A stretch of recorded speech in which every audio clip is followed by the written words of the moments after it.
Otep à tous, bien-aimés frères et sœurs. Quand Assimi Goïta décide de parler, décide de dire la vérité, de sortir ces 4 vérités, c'est le feu qui sort. Imbi, Imbi, mais bois. Assimi Goïta a parlé à, comment on appelle cette ville-ci, Kasso. Et hey, maman. Ceux qui ne croyaient pas à ce que nous on disait ici, là, sur le terrorisme en Afrique, maintenant, ils ont des éléments de preuve. Assimi Goïta est rentré en profondeur. Il a déterminé exactement la théorie des 3 T. Terrorisme armé, qui est caractérisé par la violence armée, terrorisme médiatique et terrorisme économique. 3 types. C'est ce que le combat que mènent actuellement les pays de l'AES. Il s'agit du Burkina Faso, du Niger et du Mali. On peut étendre vers le Centrafrique aussi, vers le Tchad. Récemment, vous avez vu ce qui s'est passé avec l'explosion qu'il y a eu du dépôt d'armes. Parce qu'on veut neutraliser l'armée tchadienne. C'est pas par hasard. Ça, c'est leur terrorisme. Et j'espère que l'autre a compris. Kaka Déby a bien compris le message. C'est ça qu'on appelle le terrorisme armé. C'est ça. Faire en sorte que vous terrorisez une armée, vous paralysez une armée, vous paralysez les forces de défense, vous neutralisez les forces de sécurité, et eux, ils ne peuvent plus s'occuper de leur population, et à ce moment, vous envoyez vos gars pour pouvoir égorger des gens comme ils veulent, et puis on vous appelle. Vous venez maintenant comme les sauveurs, alors que c'est vous qui êtes à l'origine. C'est ça qu'on appelle le terrorisme armé. Le cas le plus flagrant, là, c'est celui que vous voyez au Tchad, là. Je vous ai toujours dit que ça s'est passé aussi au Congo-Brazzaville. On a désarmé l'armée congolaise par l'explosion du dépôt d'armes. C'est ce qu'ils font. C'est leur mode opératoire.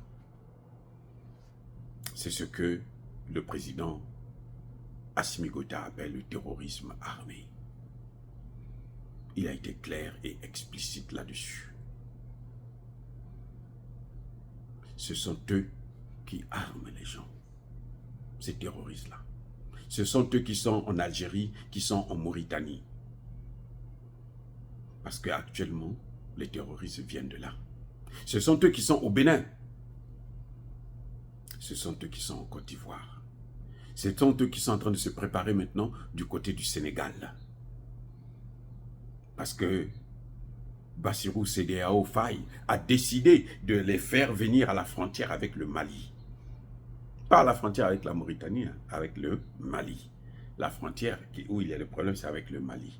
Alors que cette frontière-là n'a jamais été attaquée. Il n'y a jamais eu le terrorisme au Mali, au Sénégal. Ça s'arrête toujours, ça se limite toujours au Mali. Donc maintenant, vous allez voir que ça va venir aussi du Sénégal. On va les infiltrer. Ça va se passer sur le sol malien, mais ils vont venir du Sénégal. Et c'est ça, le grand travail, hein, que Bassirou Diomaye CEDEAO Faye a réussi. C'est de s'attacher à ses alliés occidentaux pour nuire aussi le Mali. Ça va venir. Bref, en dehors de ce terroriste-là, il y a un autre type de terrorisme qui est très dangereux. C'est le terrorisme médiatique. Là, le seul rempart de ce terrorisme-là, pour un peuple, pour un gouvernement, c'est la population. Si vous les écoutez, eh bien, vous tombez dans leur piège. Et ils vont vous broyer. Si vous ne les écoutez pas, ils auront honte. C'est ce qui se passe actuellement dans le Sahel. ils sont en train d'échouer aussi sur ce point, parce que les populations ont compris. C'est en Occident, c'est la diaspora qui tombe dans le piège. Ce sont les intellectuels, les pseudo-intellectuels africains, la pacotille, la gang intellectuelle africaine. Parce que les frères intellectuels africains ont compris. Ça, c'est ce qu'on appelle le terrorisme médiatique. Mais comment ça se caractérise? Comment on explique ça? Eh bien, c'est ce que vous avez vu tout récemment au Burkina Faso. Vous n'avez pas besoin de chercher d'autres exemples. Ça, c'est le plus récent. C'est même intéressant à étudier comme cas d'école. Eh oui, il y a un incident parmi les au sein de l'armée, un incident, une erreur. Un jeune pas trop expérimenté qui va faire exploser une grenade et puis ça va tomber dans la cour de la télévision.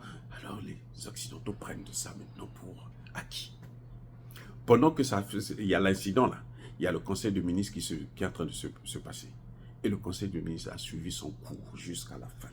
Et il y a eu même un rapport, un communiqué final. Mais quand même, on vous dit non. Le président a fui. Le président est au Niger. Le président est... Les Maliens sont venus l'aider. Les sont venus l'exfiltrer avec Wagner, avec ceci. Et vous entendez ces choses-là sur des chaînes comme France 24, son TV5 Monde. C'est-à-dire que RFI, les grandes chaînes, ce que vous appelez grandes chaînes, que nous on les considère plus. À l'époque, oui. Maintenant, on les considère plus parce qu'on connaît ce que ça vaut. Ça ne vaut rien du tout. Ils sont en train de perdre même l'audimat en Afrique. Mais ils survivent là parce qu'ils ne vivent pas de l'audimat, ils vivent de ceux qui les financent, qui les manipulent, qui les gèrent, qui les utilisent. Pendant près d'une semaine, on nous a fait croire que Ibrahim Traoré a été touché. Il est mort, il a fui, il est ceci. Ils ont sorti toutes les versions. Ils ont sorti toutes les hypothèses, sauf l'hypothèse selon laquelle il est toujours là. Le Burkina Faso va bien, le Burkina Faso est calme. On nous a même fait croire que la population n'en veut plus. Alors que c'est Ibrahim Traoré lui-même qui a demandé à la population: restez calme, je suis en bonne santé, je suis en train de faire mon travail, comme d'habitude. On les a laissés, ils ont déversé tout. Et ils sont confus. C'est parce qu'eux, ils n'ont pas honte. Vous savez, quand vous êtes payé pour un crime, vous ne pouvez pas avoir honte. C'est ça le terrorisme médiatique. On a soulevé une histoire comme quoi Assimi Goïta est son premier ministre, mais c'est la guerre. Le premier ministre l'a répété encore tout récemment. Que ces gens-là, c'est notre dernière chance. Maintenant, des gens vont prendre une phrase qu'il a dit, non, mais il y a eu... Mais pour faire évoluer un gouvernement, il faut qu'il y ait des critiques. Oh, vous pensez qu'Assimi Goïta est Dieu? Non, il n'est pas Dieu. Pour le faire évoluer, il faut une critique. Il faut qu'il y ait un débat au sein même du gouvernement. Si tout est... fermez les yeux, je vous couillonne. Amen. Tout ce que dit Assimi, amen, amen. Mais le jour qu'Assimi Goïta va se tromper, là, vous allez tous tomber. Des médias africains, des leaders africains n'ont pas compris que... Mais alors, s'il y a des discussions, s'il y a des débats, s'il y a des critiques, pourquoi on ne peut pas critiquer Assimi Goïta? Il faut qu'on les critique. Ça ne veut pas dire qu'on ne l'aime pas. On doit critiquer pour avancer, pour qu'il soit encore plus performant. Voilà le problème. Les médias occidentaux ont pris ça ont exploité ça. Mais là, ils sont passés par les Maliens eux-mêmes. Donc, il y a eu un débat entre les Maliens. Ceux qui soutiennent, il y a eu maintenant ceux qui soutiennent Assimi Goïta, ceux qui soutiennent le Premier ministre, ils sont tombés tous dans le piège. C'est ça qu'on appelle le terrorisme médiatique. On prend une petite chose, il y a une petite vérité qui est là. On gonfle ça et on donne des ailes, on pose des ailes pour que ça puisse se déplacer, s'envoler et aller partout dans le monde. Mais la vérité, on part sur une vérité. Mais le président Ibrahim Traoré l'a bien expliqué. Si vous écoutez le dernier discours du président Traoré, vous allez comprendre ça. Il a bien dit, il a bien expliqué ça. Il dit oui, il y a eu un incident. Mais ils ont pris cet incident-là. Ils ont fait grossir ça. Ils ont donné ça une dimension qu'elle n'a pas. Donc quand vous vous rendez compte, il y a eu un incident, oui, c'est tout, ça suffit. Vous vous arrêtez là, vous n'allez pas plus loin. Mais vous tombez dans leur piège. C'est ça le terrorisme médiatique. Il y a eu un couac, hein, une contradiction entre le président et son premier ministre. On fait croire que non, mais oh là là, c'est grave.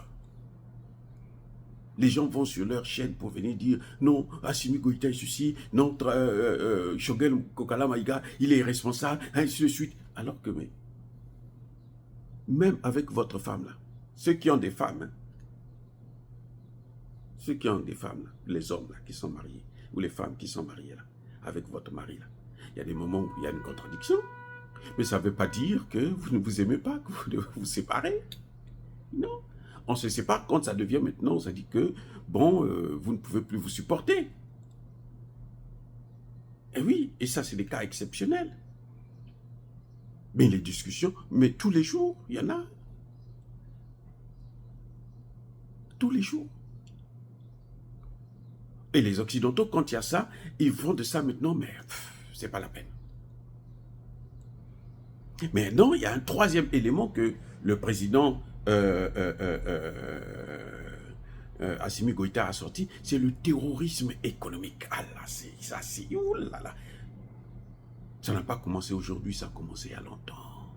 Ils l'ont fait. Ce qu'ils ont fait avec Sékou Touré, là, c'est exactement ce qu'ils ont fait avec le Mali. C'est en toi, ce qu'ils ont voulu faire. Ça n'a pas marché. La seule différence, c'est que, ben, Assimi Goïta, le Mali n'a pas sa monnaie. Sékou Touré, c'était sa propre monnaie. Mais là, c'est leur monnaie à eux. C'est-à-dire la monnaie des Français, là. Emmanuel Macron a imprimé des billets. Je vous ai dit ça depuis très longtemps. Les amis, je vous ai parlé de ça déjà. Je vous ai dit que le terrorisme, là, est alimenté par la France, par le franc CFA. Donc, la France, ce qu'elle fait, c'est qu'elle imprime des billets, ce qu'elle donne au terrorisme. Ce n'est pas les billets qui viennent des banques centrales. Non, c'est des billets que eux, ils fabriquent spécialement pour leur donner. Et puis eux, maintenant, ils déversent ça. Ils utilisent ça. Les terroristes, là, utilisent la fausse monnaie. Maintenant, ce qu'ils ont voulu faire, c'est pour paralyser complètement l'économie malienne en déversant des tonnes de faux billets. La douane malienne. C'était sans compter sur la douane malienne. Pas la douane des pays pourris, là, notamment en Afrique centrale. Ou quand quelqu'un vient, la première chose, oh non, 100 francs, 200. Hein? Vous avez les dollars, vous avez les euros, donnez-moi. Vous pouvez passer avec tout ce que vous voulez, vous passez avec. Ce n'est pas ces douanes-là, je parle de la douane malienne. J'ai vu dans des aéroports en Afrique centrale, quand vous arrivez comme ça là, vous avez l'argent, vous faites passer toutes vos affaires. On ne regarde pas ce que vous avez amené. On ne regarde pas, on ne contrôle pas parce qu'ils ont eu l'argent. Et demain, vous les voyez en veste là, ils se disent, moi je suis le directeur, moi je suis le ceci, moi je suis tel grade, moi je travaille pour de beaux rien. Bref, la France a imprimé des faux billets. Ils ont fait ça à 2 reprises. Par terre et par air. C'est-à-dire que c'est venu par la voie routière. On les a attrapés. Après, ils se sont dit, ah bon, comme cette fois-ci on les a attrapés, maintenant on va faire passer ça par les airs, par avion. L'avion intercepté. Et ils sont baisés. Au pluriel. Emmanuel Macron, que vous voyez, il ne dort pas à cause de ça. Il a tout essayé. Toutes les formes de terrorisme, il les a essayées au Mali. Il les a essayés au Burkina. Il les a essayés au Niger. Il les a essayés en Afrique centrale, au Centrafrique. toutes les formes de terrorisme. Macron les a expérimentés et ça ne marche pas. C'est ça qui rend Macron fou. Vous comprenez, non? C'est ça qui rend Macron complètement fou. Il est dingue. Il est dingue. Bon, il était déjà fou. Hein. Bon. C'est pas moi qui l'ai dit, François Asselineau l'a dit. Il y a l'autre là, Philippe aussi le dit. C'est pas moi. Il est fou, il est fou. Moi, je constate seulement ce que eux-mêmes les Français disent. Bref, voilà ce que Assimi Goïta a dit, a sorti d'essentiel. C'est incroyable. Donc l'AES est sous le feu de 3 types de terrorisme occidental. En tout cas, alimenté par les Occidentaux, entretenu par les Occidentaux, maintenu par les Occidentaux, médiatisé par les médias occidentaux. Je dis bien médiatisé. Et ça ne marche pas. Dire cela, c'est inciter à la haine. Voilà. Mais non, il n'y a pas colère vers Malem. Encore une fois de plus, bien-aimés frères et sœurs, je persiste et je signe. Soyez bénis, abondamment bénis par le Dieu des Kémites et par nos ancêtres angélisés, mais que tous ceux qui persécutent le continent africain le pillent et le déstabilisent, qu'ils soient noirs, blancs, chinois, arabes, juifs, indiens, qui qu'ils soient punis, maudits, foudroyés, neutralisés, écrasés, effacés par le Dieu des Kémites et par nos ancêtres angélisés. Vive l'Afrique éternelle. J'ai dit et j'assume.